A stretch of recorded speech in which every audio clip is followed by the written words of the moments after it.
The greatest show on earth football বিশ্বকাপের প্রথম ম্যাচটি গড়ল নতুন এক রেকর্ড। বিশ্বকাপের উদ্বোধনী ম্যাচে 3 লাল কার্ড দেখানোর ঘটনা এটি প্রথম। দুই দলের 3 জনকে দেখানো হয়েছে লাল কার্ড।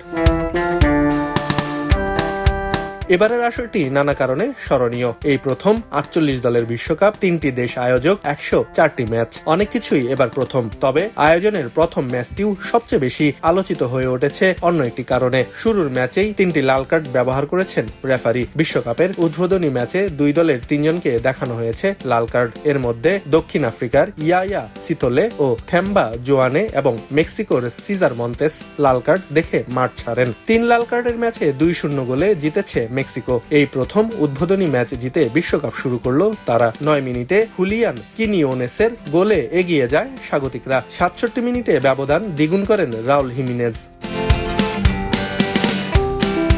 অন্যদিকে বিশ্বকাপের গ্রুপ পর্বের দ্বিতীয় ম্যাচে পিছিয়ে পড়েও জয়ের গল্প লিখেছে দক্ষিণ কোরিয়া। চেক প্রজাতন্ত্রকে 2-1 গোলে হারিয়ে আসর শুরু করেছে এশিয়ার দলটি। মেক্সিকোর জাপোপানে অবস্থিত এস্তাদিও গুয়াদালাহারায় অনুষ্ঠিত গ্রুপ এ ম্যাচের দ্বিতীয়ার্ধে বদলি হিসেবে নেমেই ম্যাচের ভাগ্য গড়ে দেন ও হিউন গুয়ে। ম্যাচের দ্বিতীয়ার্ধের 22তম মিনিটে অর্থাৎ 67 মিনিটে দক্ষিণ কোরিয়ার জয়সূচক গোলটি করেন তিনি।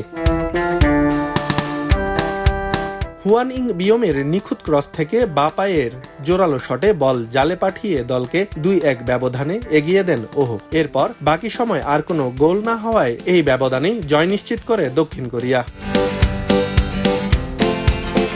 জমকালো আয়োজন ও বিশ্বখ্যাত পপ সঙ্গীত শিল্পী শাকিরার দাই দাই ও লেটস গো গানের সুরের মূর্ছনায় পর্দা উঠল the greatest show on earth football বিশ্বকাপের 23তম আসরের। আলোকসজ্জা, আতশবাজি এবং হাজারো দর্শকের উচ্ছ্বাসে মুখর আজতেকা স্টেডিয়াম মুহূর্তেই পরিণত হয় এক বিশাল উৎসব মঞ্চে।